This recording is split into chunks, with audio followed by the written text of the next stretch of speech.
realidad en el ámbito de la discusión académica. Yo lo que quisiera hacer, partiendo de esta idea de este contexto de crisis, es dos cosas. Un diagnóstico muy breve, no hay tiempo, un diagnóstico vinculado fundamentalmente a dos categorías que están muy extendidas en el ámbito de la discusión, sobre todo de la economía política, la de neoextractivismo. Es un diagnóstico en relación a esta crisis, y el tema de las privatizaciones, como para poner el telón de fondo sobre la importancia de que hoy estemos aquí discutiendo sobre gobiernos comunitarios, desarrollo local y regional. Y en segundo lugar, el segundo tramo de mi intervención tendría que ver con la acción colectiva, gobiernos comunitarios, y si el derecho puede decir algo en este contexto de crisis frente a esos procesos a los que yo me voy a referir, de neoextractivos y de grave privatización. Por lo tanto, comenzar con la categoría de neoextractivismo es simplemente es una categoría que lo que está haciendo es una categoría útil para ir ahondando en la explicación sobre los procesos de expansión del capital, así como de la destrucción y la apropiación de los bienes comunes que está ocurriendo en América Latina. La categoría lo que explica son las razones por las cuales se ha desatado, sobre todo en América Latina y de forma muy intensa en nuestro país, un proceso masivo, profundamente violento, de explotación de bienes comunes para su incorporación en el mercado mundial de los commodities. Ya los teóricos están hablando de la transición del consenso de Washington al consenso de los commodities. Este nuevo extractivismo, este neoextractivismo, no es como el extractivismo de la década de los 60 y de los 60, que estaba centrada principalmente en la minería y en el petróleo. Hoy el neoextractivismo tiene que ver con la explotación y el control forestal. No sé si podemos ir pasando algunas láminas. Compra masiva de tierras, eso se está produciendo en América Latina. Los chinos están comprando masivamente tierras en América Latina y en África. Megaproyectos turísticos. Mega minería tóxica a cielo abierto. Creo que ya hoy todos estamos muy sensibilizados en relación a esos procesos expansivos de esta mega minería ultra agresiva con los pueblos. Aquí hay algunas imágenes. Este es el Cerro San Javier. Si pasamos a la siguiente, no, una antes.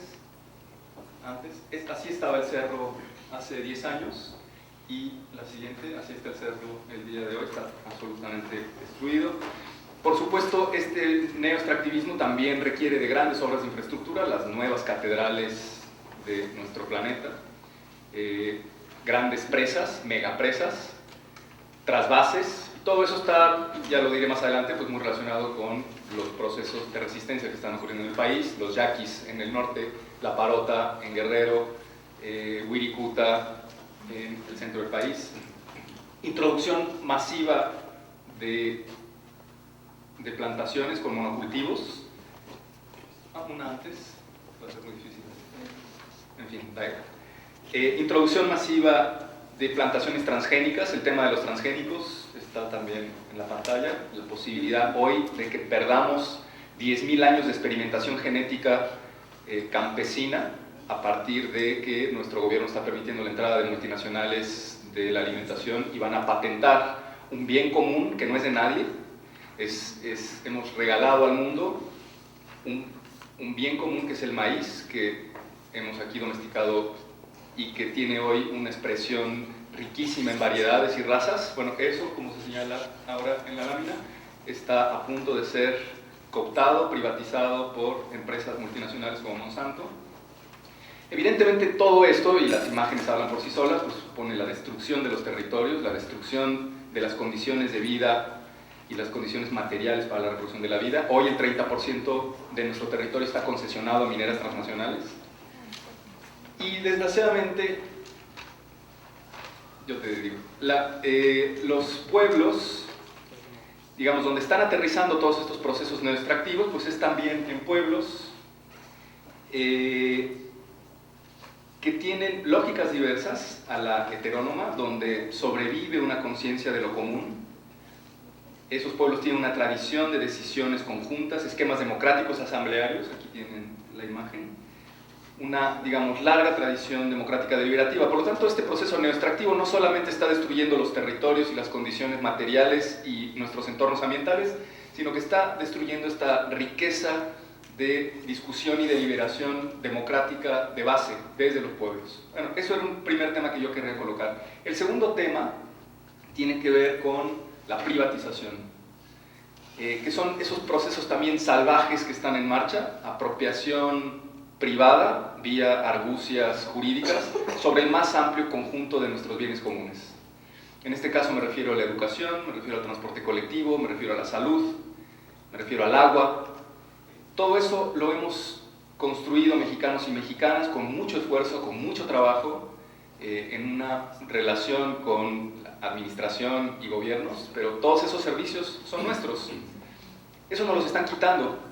Son bienes comunes de la población, de la comunidad política, que están siendo trasladados a empresas privadas, a multinacionales, en un marco además de naturalidad constitucional, a través, y esto es lo más increíble, de procesos encabezados por las propias autoridades estatales. Son los propios gobiernos los que están haciendo ese trasvase de bienes que son nuestros a bienes que se convierten en propiedad privada de las grandes multinacionales. Tienen ahí una imagen, bueno, este señor firmando, Slim en el cuarto Foro Mundial del Agua, ¿no? Lanzando una política privatizadora sobre las redes de distribución. Yo no sé si saben, pero en México hay una cantidad enorme de pueblos que están autogestionando su agua, ni a través del municipio, ni a través de la federación, ellos mismos, ellos controlan el agua y la gestionan. Bueno, hay un proceso internacional masivo de expropiación de esos esfuerzos para el mercado. Y además no tenemos garantías jurídicas para proteger eso. No podemos hacer nada como ciudadanos. Se venden las empresas al mejor postor y los ciudadanos no podemos hacer nada. No hay mecanismos para la venta de esos bienes comunes. Ahora, no intenten ustedes tocar la propiedad privada, porque ahí sí saltan todas las alarmas del constitucionalismo. La propiedad privada está súper protegida por el derecho, está súper protegida por un conjunto de garantías como las de expropiación, como las de debido proceso, y ahí es muy difícil en un momento dado intentar arrebatar a un propietario privado, ya no digamos a una multinacional que además está protegida en el marco global, sus intereses. En estos 30 años, hablando de este señor, pero de la siguiente, por favor, bueno, estos señores en colusión, pero la siguiente, fíjense ustedes, esta es la Sagrada Familia, es esa famosa iglesia en Barcelona. El edificio que está junto es Aguas de Barcelona, es una multinacional del agua que está en nuestro país, está en Saltillo, está en Cancún, está en Aguascalientes, está en el Distrito Federal, fíjense el tamaño, son las nuevas catedrales. El tema es que en el contexto de la globalización lo que ha ocurrido es el fortalecimiento de esos nuevos sujetos soberanos, porque son soberanos, ellos deciden, son nuevos sujetos soberanos globales que están consolidando a nivel internacional una nueva lex mercatoria, es un nuevo orden jurídico global internacional que está fuera del control estatal y que lo que intenta justamente es evitar la sumisión del derecho mercantil, del derecho del mercado, del derecho privado a las constituciones estatales. Están fuera de nuestro ámbito de acción. No podemos ni siquiera desde los estados controlar lo que estas personas deciden. Los estados están en una situación de subordinación frente a las multinacionales. Y por lo tanto, desde ese espacio lo que está ocurriendo es que se nos están imponiendo universos de sentido en diversos campos, ¿no? Por ejemplo, en el campo de lo político se nos ha impuesto, ya desde hace mucho tiempo, antes de que ocurriera este empoderamiento de las multinacionales, pero este proceso de empoderamiento en el ámbito de lo político ha sido fuertemente respaldado por esa idea según la cual la democracia, que es un modelo que en otro tiempo se llamaría oligarquía, lo que hoy vivimos desde mi punto de vista y desde el punto de vista de muchos autores, no es una democracia, es una oligarquía. Ese modelo, digamos, representativo, delegativo, con recambio trianual de élites, como nos dicen los jóvenes indignados del 15M, que no nos representa, expropió nuestra capacidad de decidir. Es decir, en el ámbito de lo político nos han colocado un universo de sentido según lo cual eso es democracia. La democracia es que nosotros vayamos a depositar cada 3 años nuestro voto y solamente a eso se llama democracia. La democracia, digamos que se construyó hace 300 años, representativa, y que, insisto, me parece a mí que hoy se parece mucho más a una oligarquía que a una democracia en su sentido profundo. Pero el problema es que quizá uno de los campos donde se han realizado mayores esfuerzos para imponer un nuevo universo de sentido es en el ámbito jurídico. El derecho, aquí está una imagen del empoderamiento de las grandes multinacionales. Vamos con las láminas hacia atrás y hacia adelante, pero ahí nos vamos coordinando con la compañera. El derecho, de acuerdo con todo este conjunto de actores que están empoderados en el ámbito global, dejó de ser un conjunto de reglas para limitar y conducir la actividad económica y se convirtió más bien en un instrumento, como diría Richard Posner, este juez de Chicago, market friendly. De lo que se trata es de que las normas jurídicas hagan fluir al mercado, permitan que el mercado fluya. Hay desde hace 30 años una ofensiva de un constitucionalismo neoliberal y de un constitucionalismo neoconservador. Y con esta enorme potencia y esta gran capacidad de incidencia que tienen estos soberanos globales, además de que están construyendo su propia lex mercatoria en el mercado internacional, en el marco internacional, están logrando incidir sobre nuestros propios estados para la creación y modificación de leyes que ¿qué están haciendo? Están fortaleciendo la propiedad privada y fortaleciendo el derecho al intercambio de mercancías como si fueran derechos tendencialmente absolutos. Esta es la idea. Y por supuesto los derechos sociales, derechos económicos, sociales y culturales y derechos de los pueblos como derechos programáticos que solamente pueden ponerse en marcha si tienen leyes secundarias. Fíjense en esa pantalla. Modificación en el 1992 del artículo 27 constitucional. ¿Para qué? Para abrir el mercado de las tierras. Modificación de la ley de aguas de 1992. ¿Por qué tenemos? Bueno, por suerte esa no tiene etiqueta. Está así. ¿Por qué somos el primer país consumidor de agua de todo el mundo?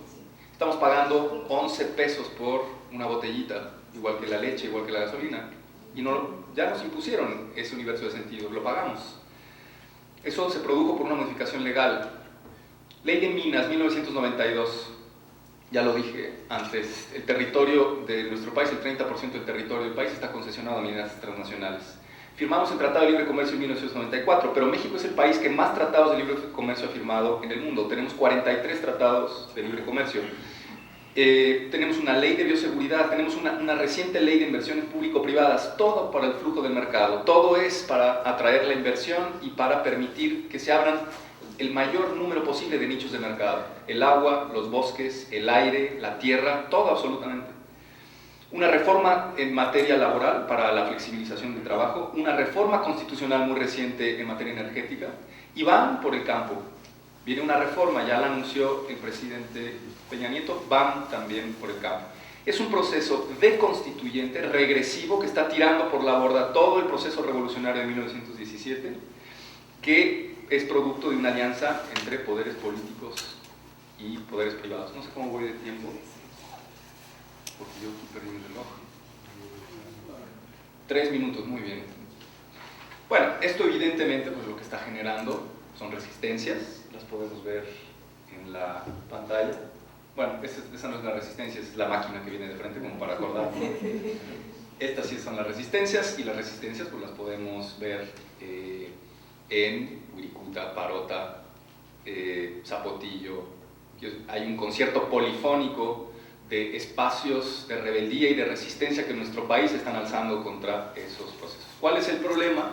Pues el problema, aquí hay algunas resistencias. No, antes, por favor. Mucho antes. Este es el problema. El problema es que en el marco, digamos, del sometimiento de los estados contemporáneos a las multinacionales, pues las autoridades no solo dejaron de ser los custodios del interés general, ya no son los custodios del interés general, sino que se han convertido en el brazo armado de las multinacionales. Todas esas resistencias tienen procesos de persecución, encarcelamiento, asesinato. Pregúntenle a las personas que están resistiendo las mineras, pregúntenle a las personas que están resistiendo las presas. En el último encuentro de MAPER, en Veracruz, el compañero que iba a abrir el evento sobre presas fue asesinado un día antes en el campo. Bueno, ese es el diagnóstico, es un diagnóstico evidentemente sombrío, duro, creo que más o menos todos lo compartimos y lo conocemos, y lo que a mí me quedaría simplemente ya por compartir con ustedes es qué se puede hacer desde la organización comunitaria, por qué es importante pensar en esos procesos políticos que deberían de cambiar ese universo de sentido, porque además están ahí, no los tenemos que inventar.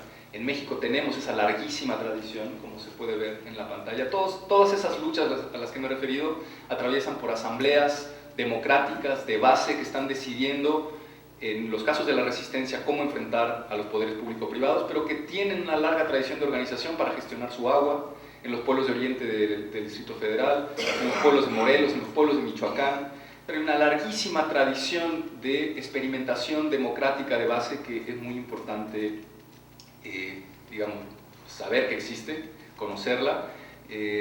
La Premio Nobel de Economía, seguramente ya ha aparecido en muchas ocasiones en este foro, Elinor Ostrom, logró demostrar científicamente, siendo una economista neoinstitucionalista, desde un punto de vista más o menos de centro, nada del otro mundo, que la organización y gestión colectiva de los bienes comunes es mucho más eficaz que la gestión estatal y que la gestión privada. Eso está demostrado, digamos, científicamente por un economista.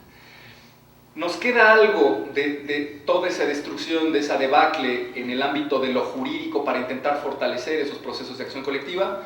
Pues en la Constitución quedan algunas frases declarativas, ¿no? Tenemos el artículo 39 constitucional que habla de la soberanía del pueblo, que se podría intentar utilizar como una herramienta jurídico-política. Tenemos un artículo 26 que desde mi punto de vista está pues, muy desdibujado, planeación democrática, pero creo que no es suficiente. Tenemos un artículo 3 en donde se dice que la democracia no es un sistema jurídico, sino un sistema de vida. Bueno, son anclajes declarativos que podrían servir en la Constitución. Y luego tenemos un campo de los derechos que a lo mejor podríamos pensar alguna utilidad puede tener. Por ejemplo, artículo 2, donde están los derechos de los pueblos, en donde se establece la autonomía, la libre determinación. Pero como ustedes saben, el artículo 2 fue construido en un esfuerzo de traición por parte de los partidos hacia los pueblos indígenas y por lo tanto es un artículo bastante rebajado, desdibujado. Tenemos hoy un artículo primero constitucional, se habla mucho de él y se dice que hay un cambio paradigmático de los derechos en nuestro país. Es verdad, eso nos permitiría hoy, por ejemplo, decir que el 169 de la OIT, que es el instrumento que reconoce los derechos de los pueblos indígenas, forma parte de nuestro derecho interno, podríamos decir eso, y utilizarlo, los pueblos lo están haciendo. Se están abriendo procesos de consulta para la resistencia. Ahí el problema es que pueblos campesinos se nos quedan un poco fuera, se nos quedan fuera del 169 de la OIT, y barrios urbanos populares, en donde también deberíamos de pensar cómo se va a hacer esta acción colectiva. Podríamos pensar en el derecho a la ciudad como una herramienta para poder, digamos, fortalecer los procesos de los barrios urbanos populares, pero el derecho a la ciudad sigue en construcción, es un derecho bastante desdibujado, ni siquiera está reconocido en nuestra Constitución, ni prácticamente en ningún ordenamiento internacional, por lo tanto débil. Y por eso yo, y con esto sí que acabaría, pienso que lo que se nos está lanzando desde este espacio de la Facultad de Ciencias Políticas, lo que el doctor González Casanova nos invita a pensar más bien en el ámbito de lo jurídico, es repensar el campo de lo jurídico. Tenemos que pensar el derecho desde otros marcos de pensamiento. Y nosotros, ya en mi presentación señalaban que pertenezco a un colectivo de teoría crítica, pues pensamos que la teoría crítica puede ser una de los, digamos, marcos epistemológicos para poder pensar el derecho en este contexto de crisis.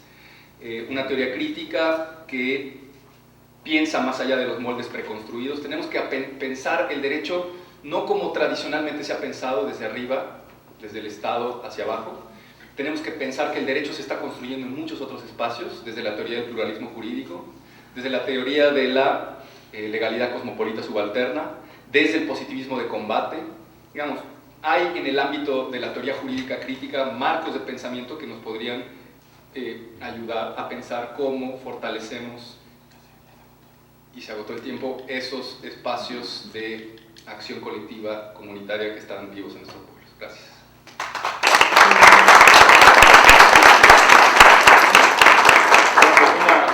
Una lástima que el tiempo sea tan corto. Muchas gracias, doctor. A continuación vamos a dar la palabra al doctor Juan Manuel Saldaña Pérez.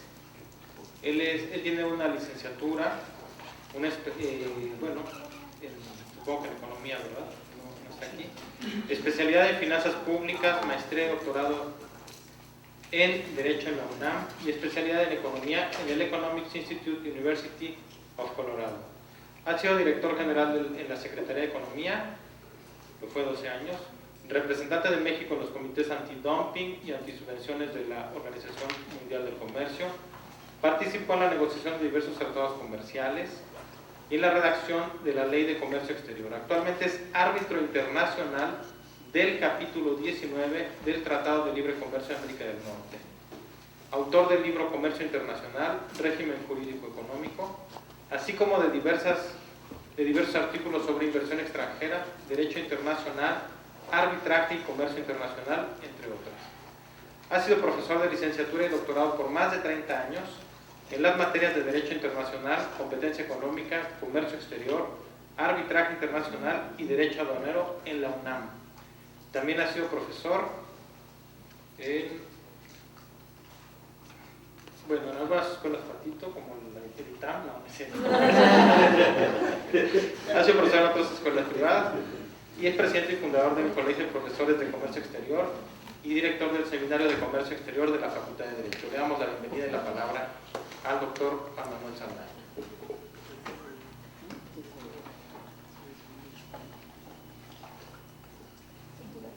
Muy buenos días a todos.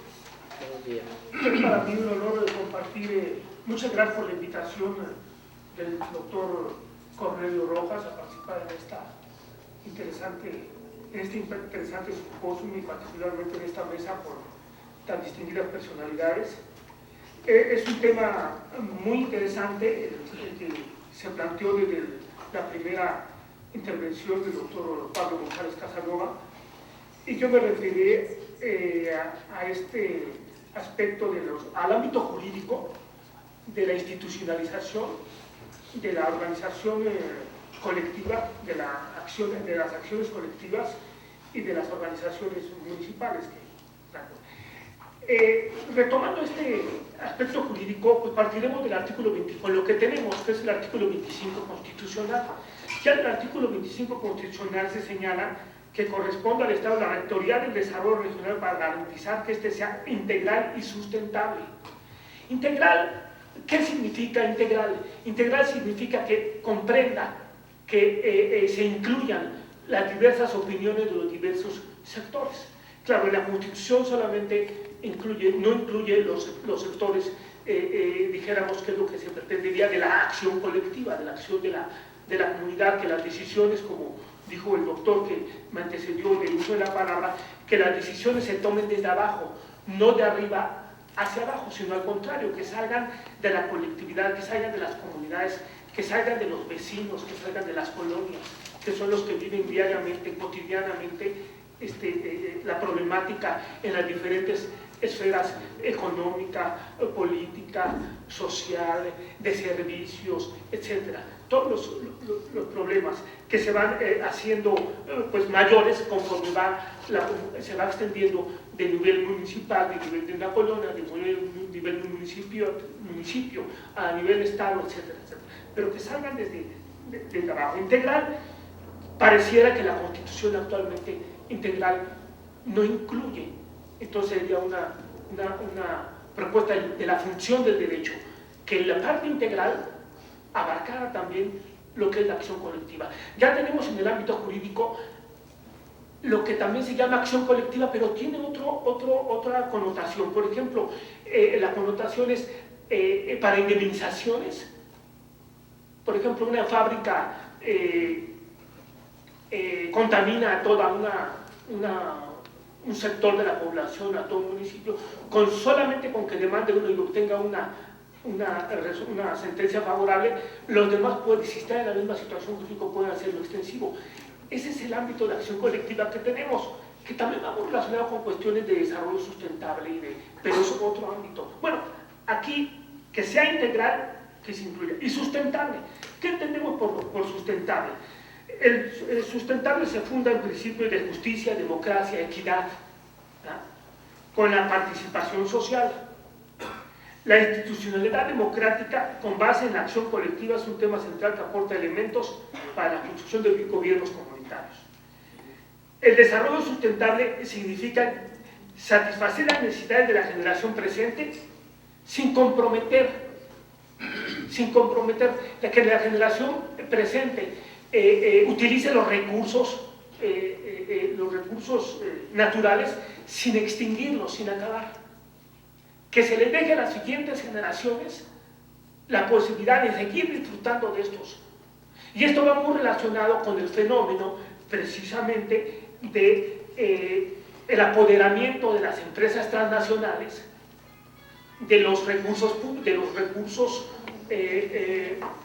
comunitarios, de los recursos naturales comunitarios, como por ejemplo, y que también se señaló, la reforma constitucional en materia de petróleo que recientemente se llevó a cabo. Esta es parte del proceso de empoderamiento de las empresas y se corre el riesgo precisamente de que el desarrollo no sea sustentable. Cuando los recursos naturales, los recursos comunes, pasan del sector público, de una propiedad pública, a la propiedad privada. Otro aspecto es también el referente en el artículo 26 constitucional. Se establece que los fines que la planeación será democrática en los siguientes términos. Los fines del proyecto nacional contenidos en esta Constitución determinarán los objetivos de la planeación democrática. La planeación democrática no solamente tenemos el concepto de democracia muy enraizado en la parte electoral, pero no en la participación en la toma de decisiones. Para que sea democrática, precisamente debe haber mayor participación de las comunidades, de las colonias, de los vecinos, etcétera, etcétera. Entonces, la planeación, por ejemplo, en el Plan Nacional de Desarrollo, se toman en cuenta, conforme a la Constitución, se plantea que se deberán tomar en cuenta en foros la opinión de diversos sectores, pero no se especifica realmente qué sectores. El Ejecutivo lleva a cabo la consulta en foros, ¿verdad?, de qué sectores los que el Ejecutivo considera. Y además de la participación de los sectores, ¿qué recoge realmente el Ejecutivo? ¿Qué es lo que tiene? No hay una obligación del Ejecutivo para realmente recoger y tomar en consideración en el Plan Nacional de Desarrollo, para que sea democrático, los sentimientos, las necesidades de las comunidades. Entonces también es otro planteamiento. Por lo que podemos decir que actualmente el artículo 26 constitucional, en relación a que la planeación sea democrática, es prácticamente letra muerta, no se está llevando a la práctica. Decíamos, el Ejecutivo decide cuándo y a quién convoca en los foros, y qué opiniones o propuestas realmente toma en cuenta y cuáles desecha. En la práctica, el plan se desarrolla, se elabora el plan sin considerar la acción colectiva. Se decide, nuevamente, se decide de arriba hacia abajo y no de abajo hacia arriba. El elemento esencial de la planeación democrática, reconocido en la Constitución y en la Ley de Planeación, es el establecimiento de un proceso de desarrollo nacional que fortalezca la independencia, que impulse un desarrollo sustentable, que al ser equitativo alcance el bienestar social. Con excepción de, tengo entendido, con excepción de los estados de Tlaxcala y Tabasco, en México no se ha logrado una transición democrática incluyente de la acción colectiva. O sea, no institucionalizada, pero en los estados de Tabasco y Tlaxcala se ha logrado, aunque no está institucionalizada, pero en México no se ha logrado, no se ha dado el primer paso. Pareciera que hay barreras. Las primeras son obstáculos jurídicos, como ya lo mencionamos, y podríamos agregar también el artículo 40 constitucional, en ese sentido que ahorita lo mencionaremos.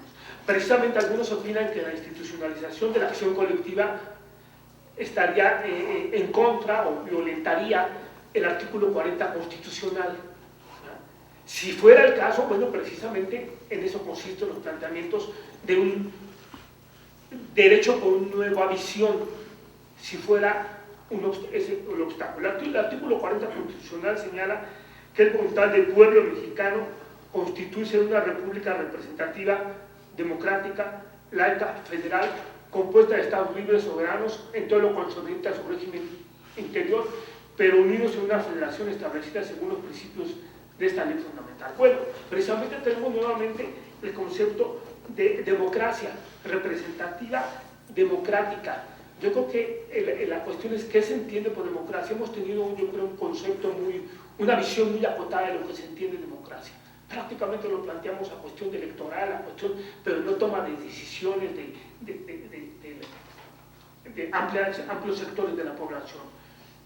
La institucionalización de la acción colectiva reconoce a la comunidad como factor de integración de las políticas gubernamentales, que con frecuencia están fraccionadas y sin coordinación. Aquí tenemos que hablar del concepto también de burocracia. Lo que necesitamos es un replanteamiento de lo que es la función pública. Por burocracia que se entiende, por burocracia, flexibilidad, un cuerpo de funcionarios capacitados con flexibilidad y con una visión democrática, que quiere decir incluyente y además con toma de decisiones nuevamente de abajo hacia arriba y no arriba hacia abajo. En este contexto, el municipio debe cumplir con una misión como promotor del desarrollo local comunitario. Los procesos y estructuras de la administración pública, con los procesos y estructuras de la administración pública que le permitan instalar en sus territorios estructuras de gobiernos comunitarios, de organización vecinal,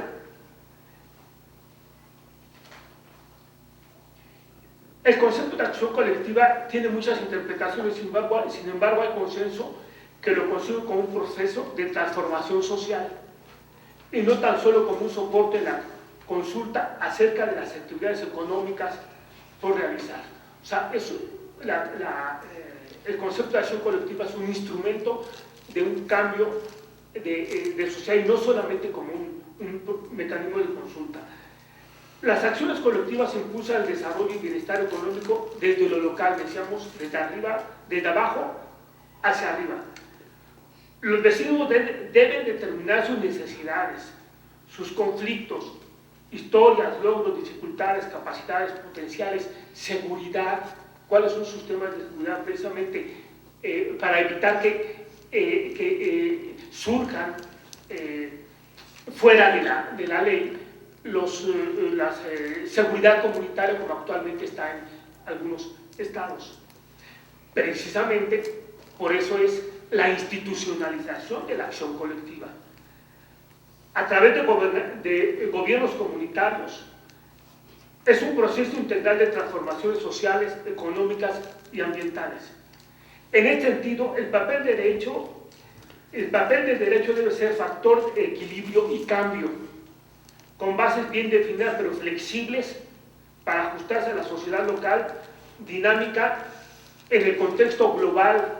Lo esencial es la creación de una esfera especial en la organización sociopolítica del Estado Nacional, en la que cobren vida institucional y práctica las aspiraciones históricas de un sector de la población que se ha mantenido social y culturalmente marginado en los asuntos esenciales de la función pública. Muchas gracias.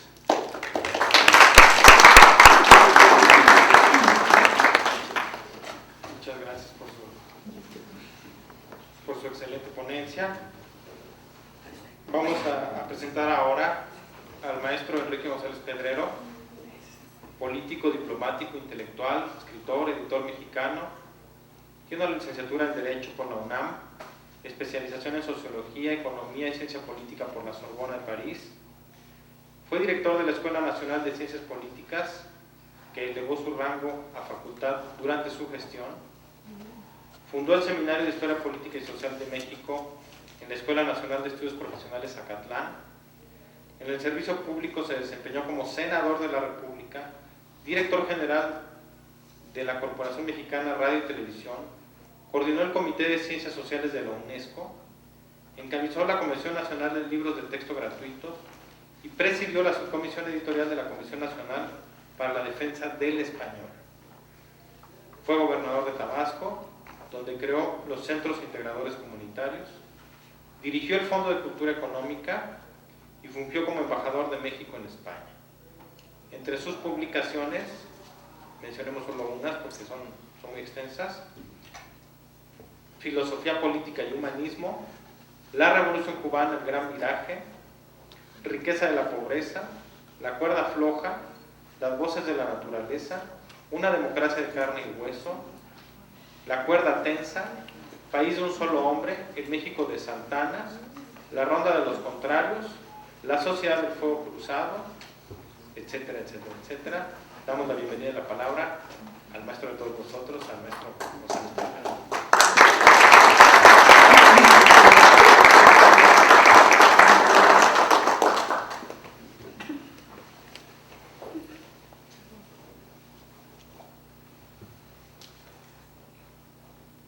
Esta intervención tiene por título Los centros integradores, una experiencia de desarrollo local comunitario en Tabasco.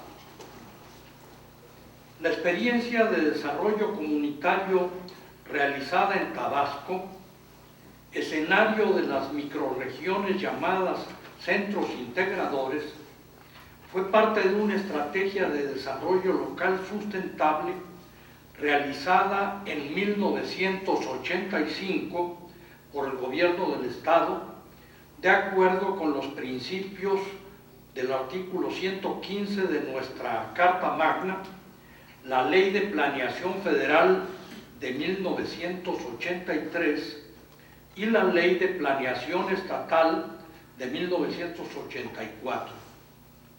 Se trataba de lograr la descentralización administrativa y financiera a fin de dotar a los municipios de autonomía en la ejecución de sus planes.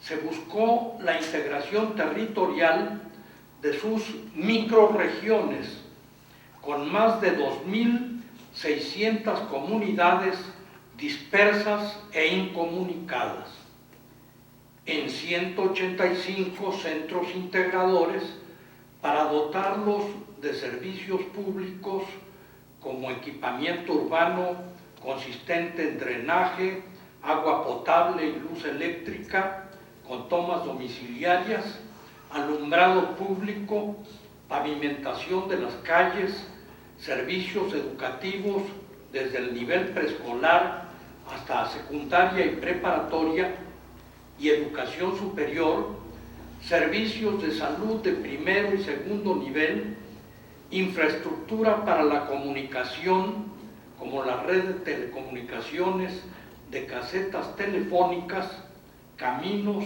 y carreteras, infraestructura para la producción, sistema de abasto comunitario, seguridad pública, delegaciones municipales con capacidad y autonomía para descentralizar servicios de las cabeceras locales. Como sabemos, la teoría del desarrollo, pilar del libre cambio, así como de la economía planificada, descansó en la explotación de los recursos del planeta hasta que se cayó en la cuenta de que dichos recursos no eran infinitos. Este fue el comienzo del desarrollo de las microrregiones, donde no se considera al crecimiento como el mero desarrollo material de las cosas y que no solo se toma en cuenta la explotación de los recursos naturales y humanos, sino que se busca el desarrollo humano y a la vez la conservación del medio ambiente. Sin embargo, los regímenes de corte neoliberal han tomado otro camino y han provocado que nuestro país, a pesar de sus riquezas naturales y de la capacidad de trabajo de su población, que es nuestra mayor riqueza, los niveles de pobreza hayan aumentado considerablemente. Los grandes problemas que vive el país, la inseguridad, la corrupción, crisis económica, narcotráfico, prostitución, contaminación ambiental, crisis de los partidos, crisis de legitimidad así como en la educación, crisis de valores y desintegración familiar, son apenas una parte de los muchos problemas de nuestra sociedad, que no pueden resolverse con simples recetas económicas o paradigmas del llamado pensamiento único, cuando, si observamos con atención la crisis económica que vive el país, esta se agudiza por el desempleo, la inflación, el déficit presupuestal, el desequilibrio externo y la deuda externa e interna. Cuando se constituyeron los centros integradores en Tabasco, en 1985, existían más de 1.400 comunidades en su territorio. La dispersión de estas comunidades dificultaba realizar los servicios indispensables para quienes con toda justicia los demandaban y los siguen demandando.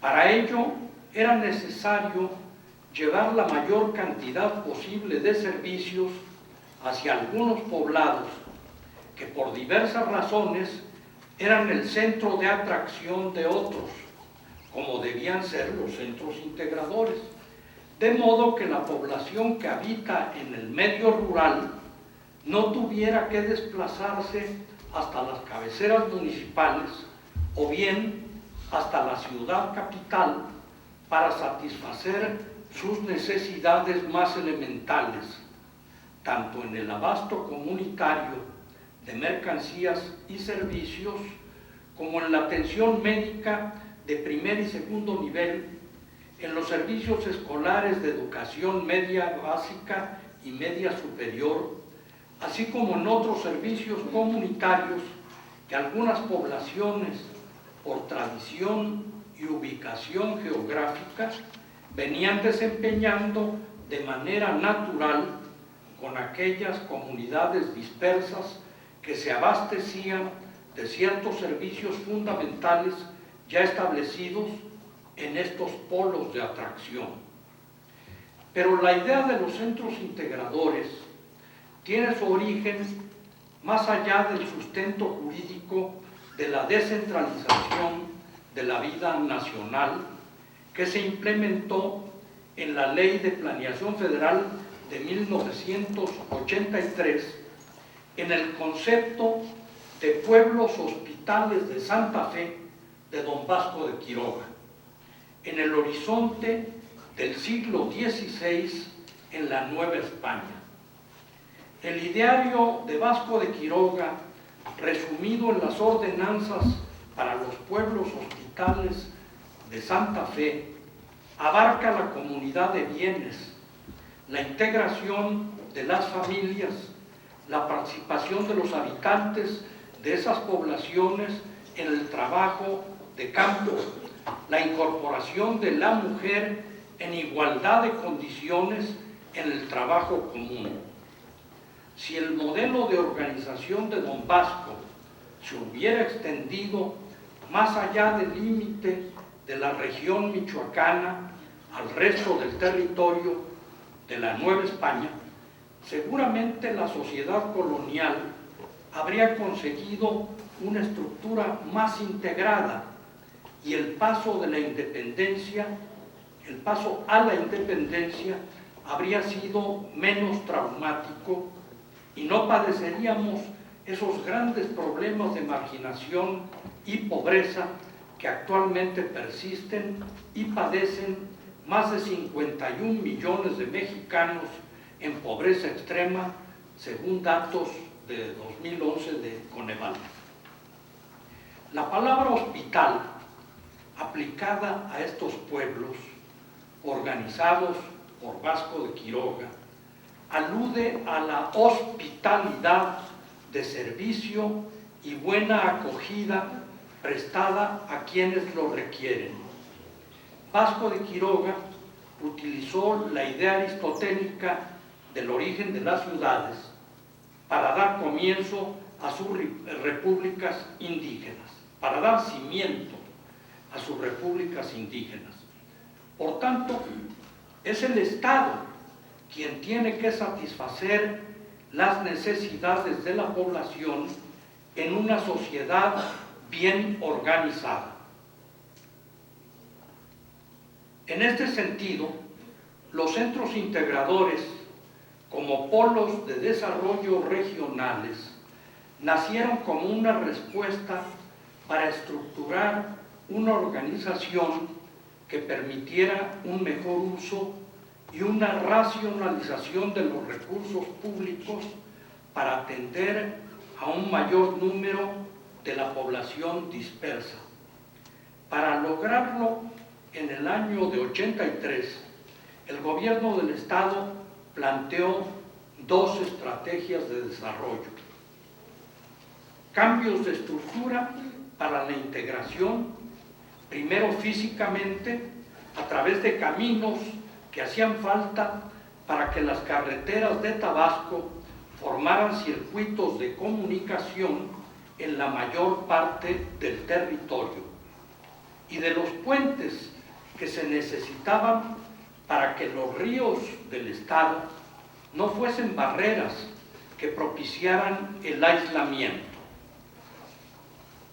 Después, esa estrategia debía convertirse en un esfuerzo social al concretarse en la política de los centros integradores que buscaba unir el trabajo de cada uno de los sectores del gobierno que debía realizar en favor del bienestar colectivo en las zonas del Estado en que había carencias, que eran prácticamente todas.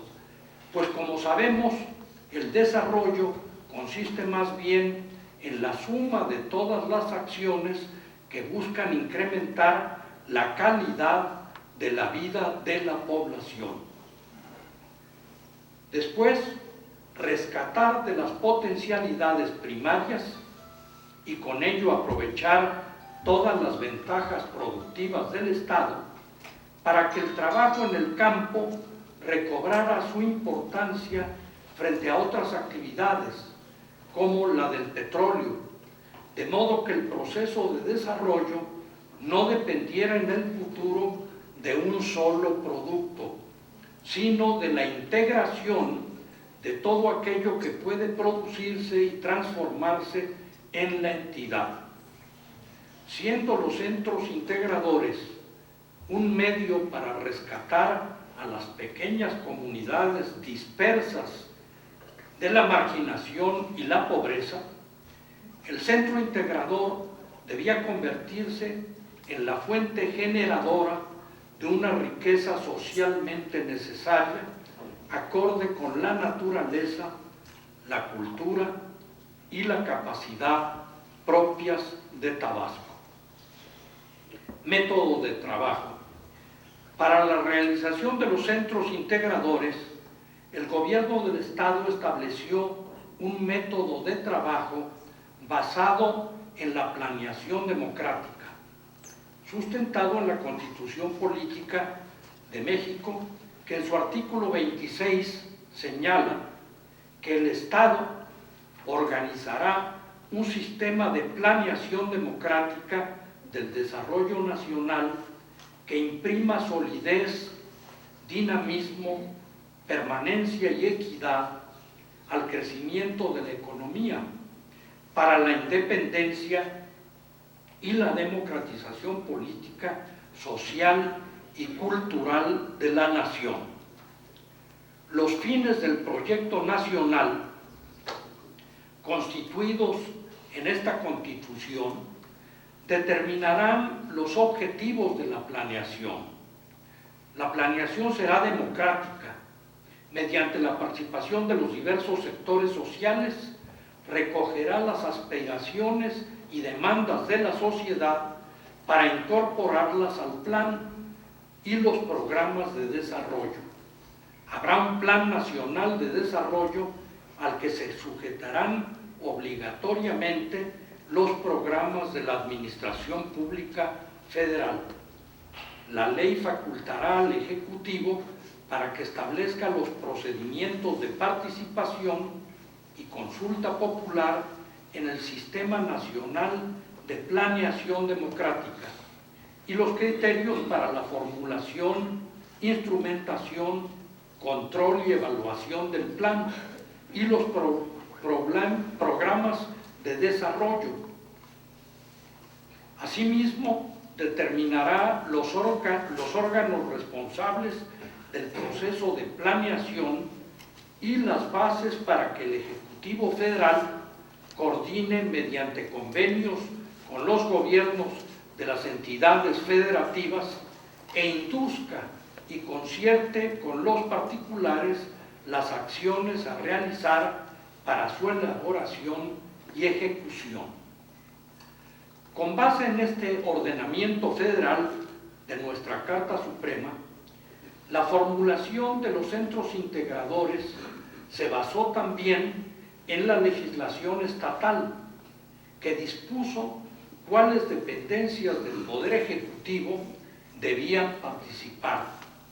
El método incluía también a los municipios, así como a los delegados y demás autoridades municipales.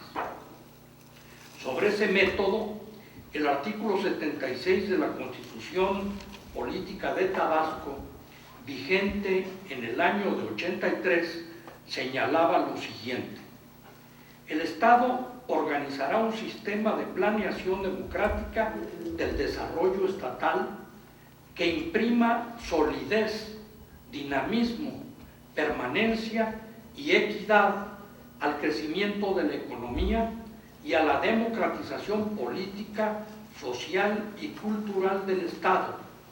Y los fines del proyecto estatal contenidos en esta Constitución determinarán los objetivos de la planeación. La planeación será democrática, buscando la participación de los diversos sectores sociales y recogiendo las aspiraciones y las demandas de la sociedad para incorporarlas a los programas de desarrollo. Por otra parte, en los ordenamientos legales de la Constitución de Tabasco, en el artículo 65 ordena lo siguiente: los municipios, en los términos de las leyes federales y estatales relativas, estarán facultados para elaborar dentro del sistema estatal de planeación democrática sus planes municipales trianuales y sus programas operativos anuales. La reglamentación de estos ordenamientos constitucionales están en la Ley Estatal de Planeación, que es válida tanto para el gobierno del Estado como para los municipios. De acuerdo con esta ley, a través de la planeación se fijan los objetivos, metas, estrategias y prioridades.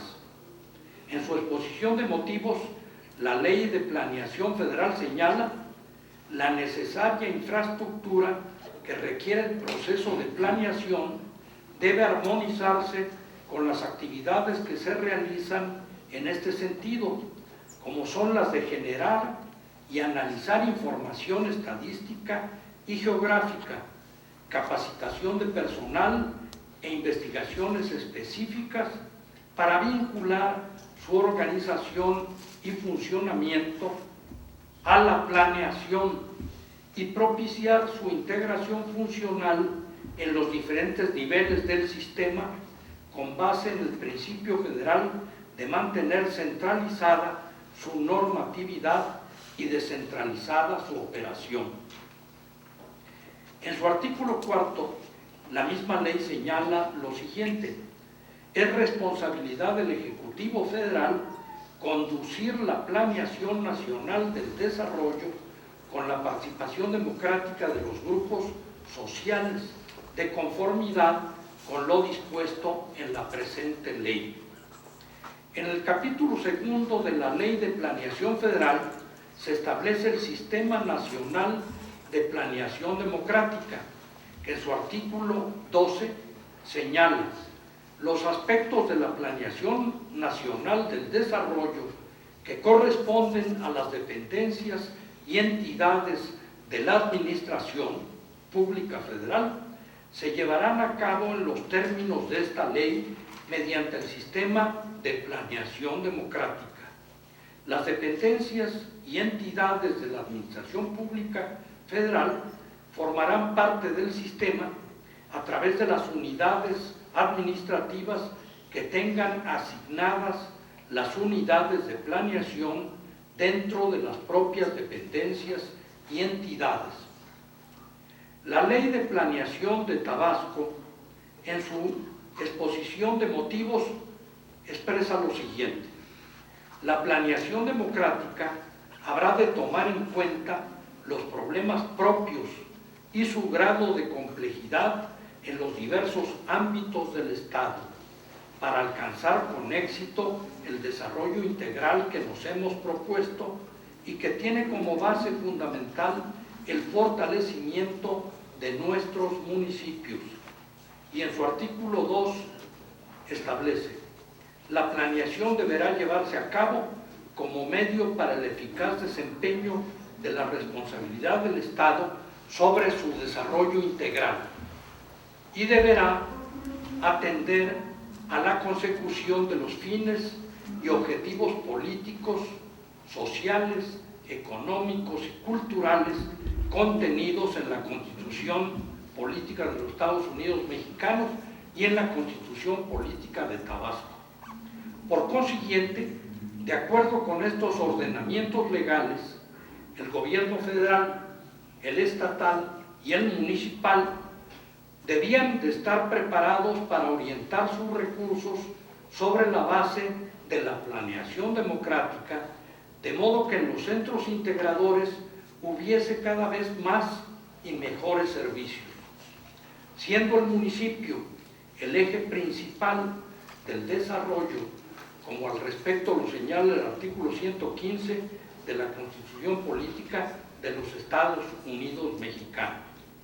Por su parte, la Ley Orgánica Municipal aclara que esa tarea de organización democrática es fundamental.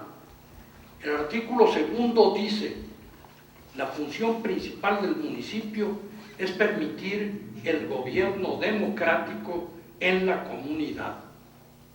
La democracia a la que se refiere la ley no se limita a las elecciones de las autoridades del municipio, sino que incluye la participación de la comunidad en la solución de los problemas de interés general.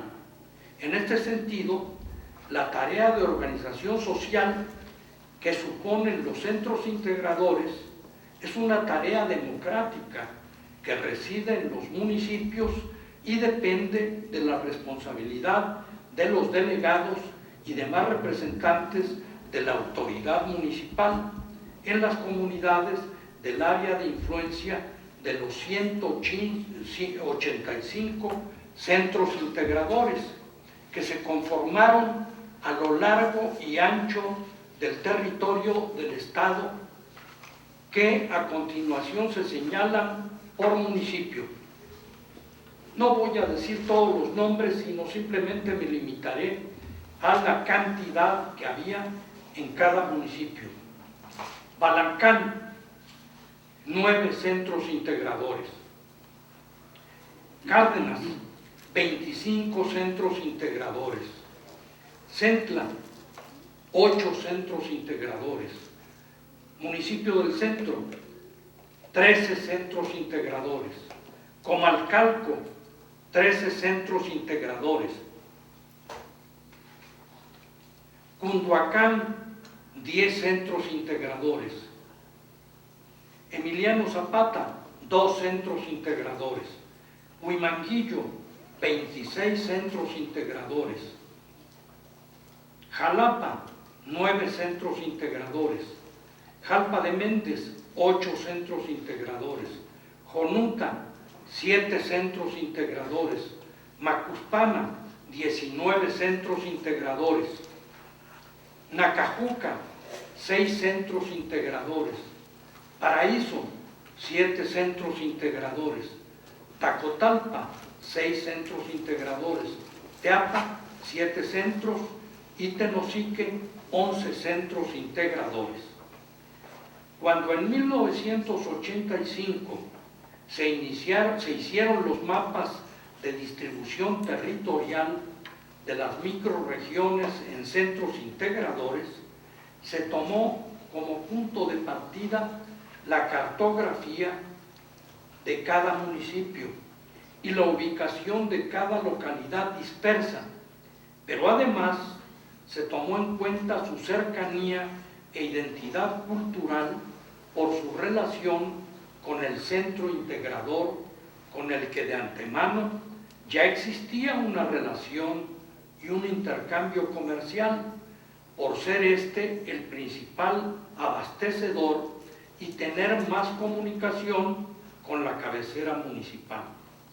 Al descentralizar los recursos y la obra pública en torno al centro integrador, se fortaleció también el equipamiento en obras de infraestructura para mejorar la comunicación, primero del centro integrador con la cabecera municipal y luego del centro integrador con las comunidades dispersas, como un primer paso de integración territorial en que fue importante aprovechar los factores endógenos que ya traían como un proceso de su desarrollo natural, para lo cual también se fortaleció el equipamiento urbano y la infraestructura para la salud y la educación, así como el abasto comunitario en coordinación con los centros de acopio y de abastecimiento que ya existían. Se trataba de darles apoyo para su modernización, dejando en plena libertad a las autoridades delegacionales de los centros integradores, incluidas en un consejo formado por habitantes no solo del centro mismo, sino de todas las comunidades dispersas que lo conforman, para decidir su destino y desarrollo. De esta manera, se relacionan con los demás centros integradores del municipio en la elaboración del plan municipal, donde participaban además las dependencias federales, estatales y municipales. Algunos de los logros obtenidos en los centros integradores como experiencia del desarrollo local al terminar el sexenio de 88. Puentes construidos, 105. Longitud de los puentes construidos, 7.018 metros. Tomas domiciliarias de agua potable, 177.774. Viviendas construidas, 9.610. Sistemas de telefonía rural, 334. Carreteras pavimentadas, 1.505 kilómetros. Aulas de preescolar construidas, 571. Aulas a nivel primaria, 509. Aulas de educación indígena, 44. Aulas de nivel secundarias, 462. Aulas de secundaria terminal, 9. Aulas de colegios de bachilleres, 95. Aulas nivel preescolar, 87. Aulas de educación superior, 30. Nuevas unidades de salud, 251. Nuevos centros de salud dispersos, 114. Nuevos centros de salud concentrados, 29. Nuevos centros de salud urbanos, 2.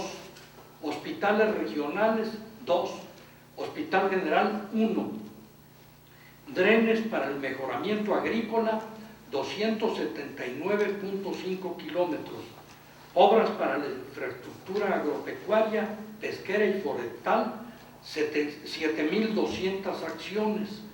Producción de alimentos en los 185 centros integradores, 1.800.000 toneladas.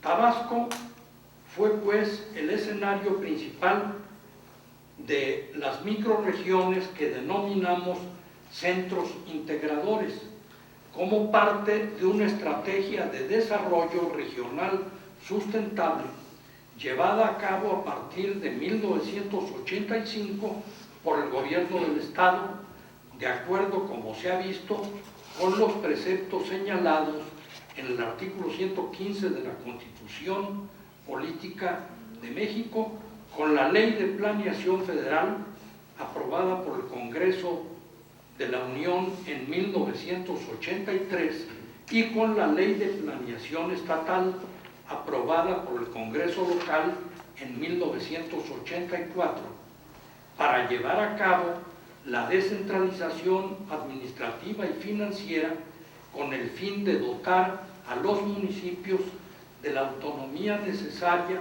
para la ejecución de sus planes municipales. Los procesos de descentralización suponen que había que estar pendientes para tratar de mediar en los posibles conflictos que se suscitaran entre la eficiencia y la equidad, a través de procesos que delegaban responsabilidades desde los niveles centralizados de gobierno hasta los niveles inferiores. Una vez definido este reordenamiento especial, se les dotó de servicios públicos y equipamiento urbano consistentes en obras de drenaje, agua entubada con tomas domiciliarias, luz eléctrica doméstica, alumbrado público, pavimentación de sus calles, servicios educativos desde el nivel preescolar hasta la secundaria y la preparatoria, servicios de salud de primer y segundo nivel, infraestructura carretera, red de telecomunicaciones, casetas telefónicas, obras de infraestructura para la producción, sistema de abasto comunitario, seguridad pública, edificios de las delegaciones municipales con capacidad y autonomía para descentralizar servicios de las cabeceras locales y algunas otras obras. Con estas acciones se buscó influir de manera positiva en las localidades de la entidad con mayor rezago. Con base en los resultados preliminares de los 185 centros integradores, más del 80% de ellos siguen funcionando, a pesar de que no ha habido continuidad en su seguimiento y organización. Los centros han tenido un crecimiento natural en el desarrollo de su infraestructura educativa y de los servicios médicos. Por otra parte, muchos de ellos han tenido un crecimiento poblacional inusitado, como es el caso de los centros integradores del municipio del centro.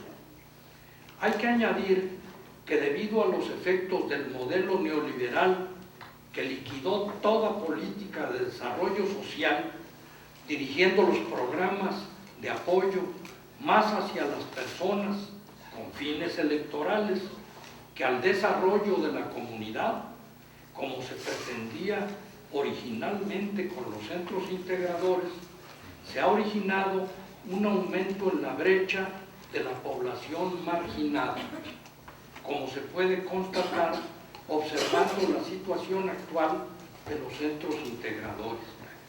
Haciendo el análisis de dichos centros a nivel municipal, se encontró que los municipios de mayor extensión territorial y poblacional, los niveles de marginación fueron muy altos.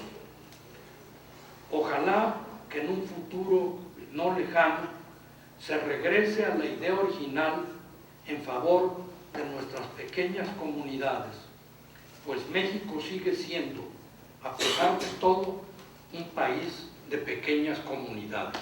Muchas gracias.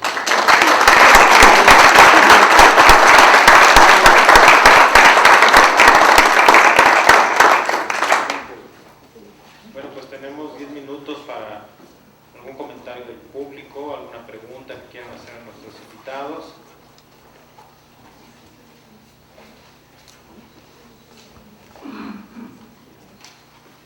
Bueno, si no hay preguntas, pues entonces vamos a un pequeño break antes de nuestra siguiente mesa, que es a las... Ah, sí. Perdón, una general. Yo creo que con todo respeto a nuestros ponentes, que son personas con mucha experiencia, con mucho conocimiento en sus áreas, en sus campos, de acuerdo a sus edades, también con todo respeto lo digo. La pregunta general que me surgió a mí es la siguiente. ¿Podría subir un poquito la voz? Sí.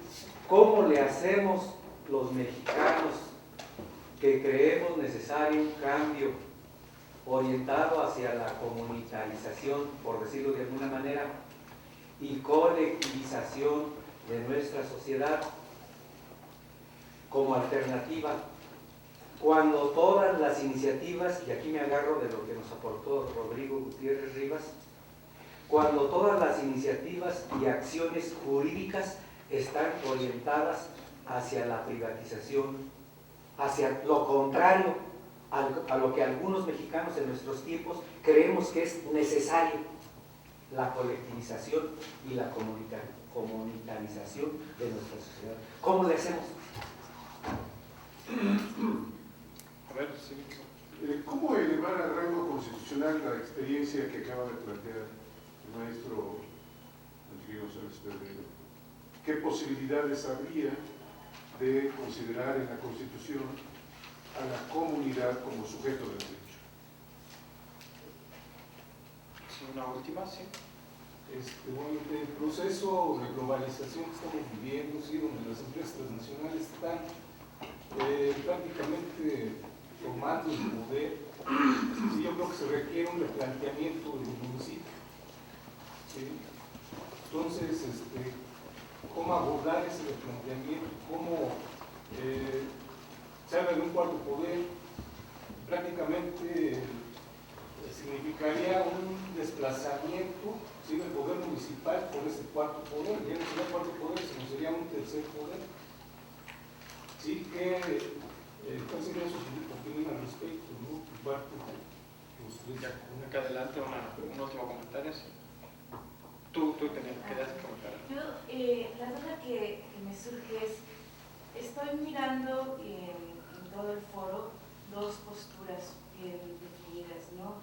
Estas posturas de proyectos de desarrollo, proyectos autonómicos que toman para sí la responsabilidad de brindarse un servicio, una necesidad que escapa de la atención del Estado, que tiene que ver con todo el funcionamiento de gobiernos comunitarios de los que hablamos el día de ayer. Y también tenemos, por el otro lado, una tradición vertical bastante arraigada sobre la concepción y la planeación del desarrollo en las comunidades, ¿no?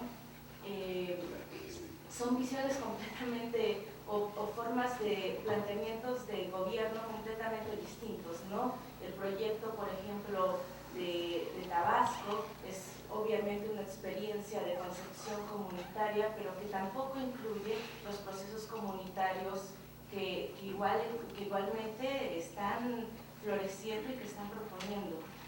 ¿Cuál sería la visión o cuál sería una propuesta para que institucionalmente, jurídicamente pudiera encajar en un estado vertical una propuesta horizontal? Sí, doctor.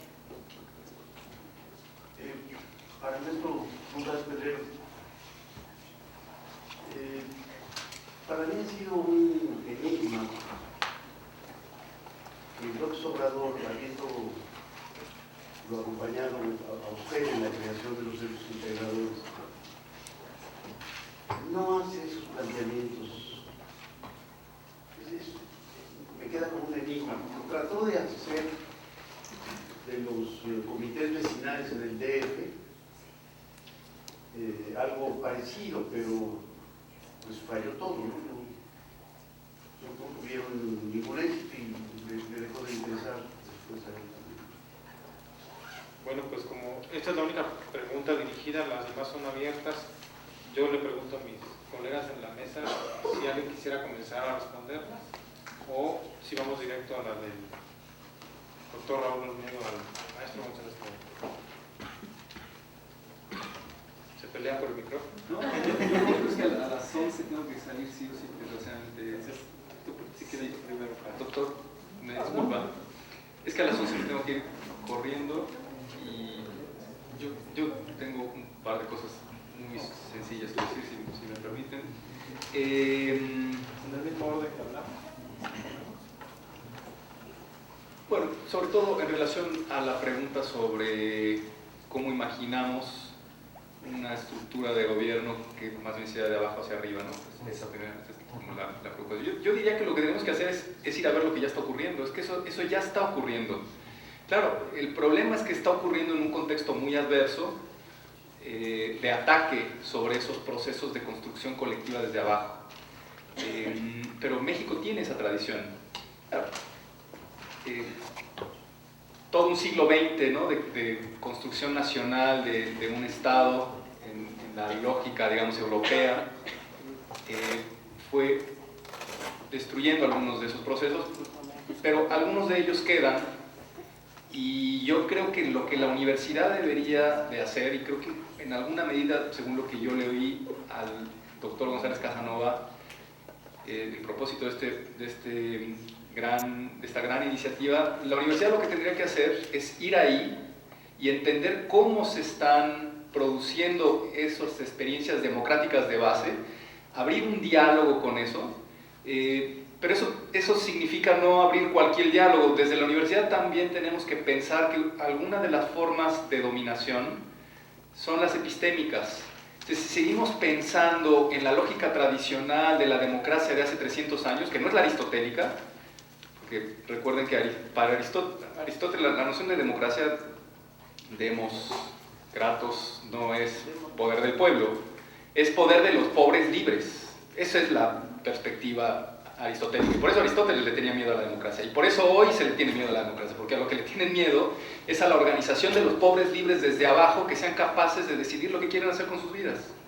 Y lo que está ocurriendo hoy es una, digamos, consolidación del peor modelo de la democracia representativa. Insisto, yo creo que ya hoy representa a muy pocos. Es un modelo oligárquico, dominante, que impone el mercado sobre todos los procesos de vida. Y por lo tanto yo diría, y con esto acabo, desde la universidad lo que tenemos que hacer, y quienes somos abogados muy especialmente, es ir abajo. Y a eso nos invitaba también González Casanova, acercarnos desde la universidad a esos procesos, entender esos procesos, recuperar esos procesos, saber que ahí se está construyendo derecho. Tenemos una noción muy tradicional del derecho. El derecho se construye en el Estado y va de arriba hacia abajo. No, el derecho se está produciendo también abajo. Hay que ir a conocer cómo se están produciendo esas formas jurídicas de organización democrática, entenderlas y abrir un diálogo de saberes, desde el saber científico universitario, con esos saberes populares, democráticos, que creo que es el espíritu de este seminario. Muchas gracias. Realmente creo que no hay una fórmula para lograrlo, ¿no? Hay diferentes vías, hay diferentes medios que se pueden sumar para alcanzar. Uno de los medios, pero ya se planteó desde el primer día precisamente, que esta iniciativa sale de las universidades, que ya, por ejemplo, en el ámbito político, que se necesita voluntad política. Ahí está la Constitución. Y habiendo voluntad política y responsabilidad política se puede. Un ejemplo es Tabasco. O sea, sin voluntad política podremos tener el mejor texto constitucional y finalmente letra muerta. Tenemos los textos del artículo 25, 26 constitucional que hablan de que desarrollo sustentable, democrático, participativo, incluyente.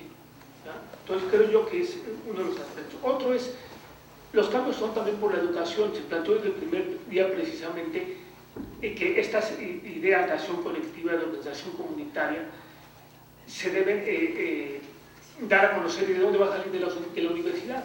Se planteó precisamente especialidad, una maestría, educación. Es una cuestión también cultural. Entonces, es un proceso, creo yo, no es rápido, es lento, pero hay que empezar con su difusión, educación, voluntad política, con responsabilidad. Muchas gracias.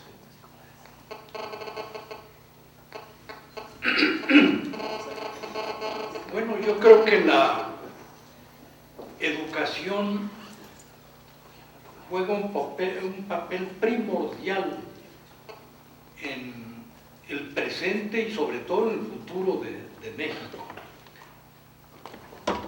Porque curiosamente, si se estudia, si se lee las páginas de la historia de México, se verá cómo no ha habido una política, no digo política pública porque me parece un pleonasmo que han inventado los neoliberales, como si hubiera políticas no públicas, privadas, ¿no?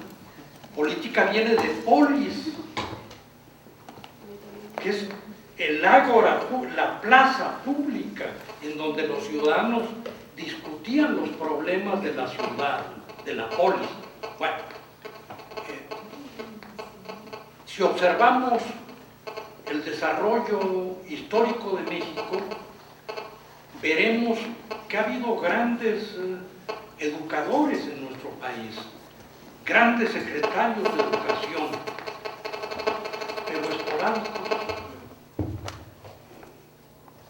Justo Sierra apareció en una época, don José Vasconcelos, que inventó el lema de nuestra universidad, que luego algunos egresados de la universidad olvidaron cuando estuvieron en la presidencia, y se olvidaron del escudo de la propia universidad, en donde la América Latina, Hispana, Indoamérica, como se le quiera nombrar, comienza de México hacia abajo. Y se olvidaron del lema también. Bueno, nos hemos olvidado de muchas cosas. Ha habido grandes educadores en provincia también, pero han sido esporádicos. No ha habido una política permanente, continua, en materia educativa. A veces yo he pensado que esto se ha hecho exprofeso para explotar a nuestra población, en donde yo creo que reside la riqueza principal de este país. El mexicano tiene una enorme capacidad de trabajo y de adaptación para los distintos tipos. De ahí sale esto que peyorativamente se nombra los milusos. Pero observen ustedes qué cosa es un miluso. Es un hombre que puede ser electricista en un momento dado, fontanero, carpintero, se adapta a cualquier situación y a cualquier necesidad. Si a esta población, que es la nuestra, la hubiésemos educado desde el principio, este país sería totalmente distinto. Pero no se ha hecho. Entonces, me temo que nuestro país es un país de pocos ciudadanos.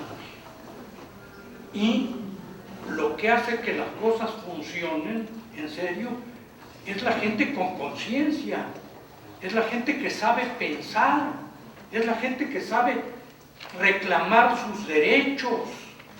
Eso es un ciudadano, no el que define la Constitución jurídicamente. Ahí pues todo el que llega a los 18 años es de jure ciudadano. No, yo estoy pensando en el hombre que sabe pensar, que sabe plantearse los problemas, que sabe buscar la solución a sus problemas.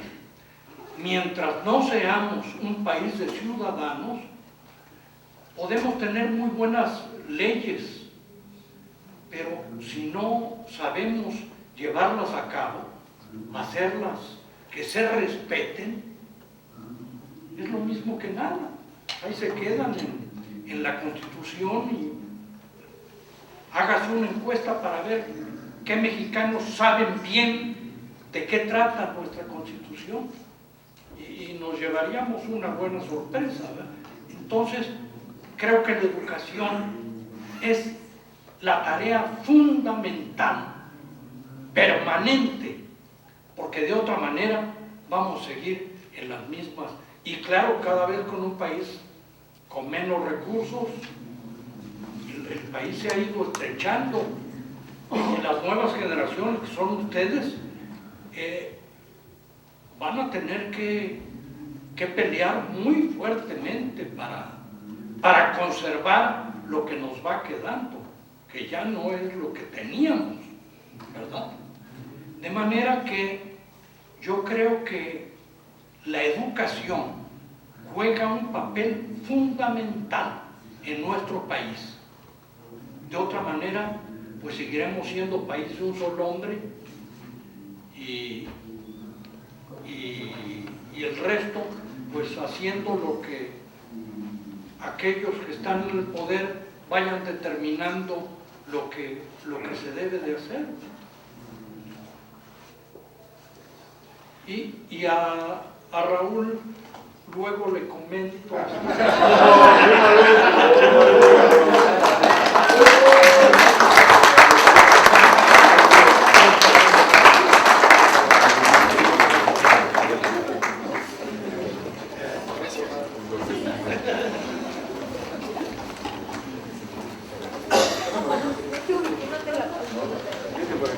Permito mi lista.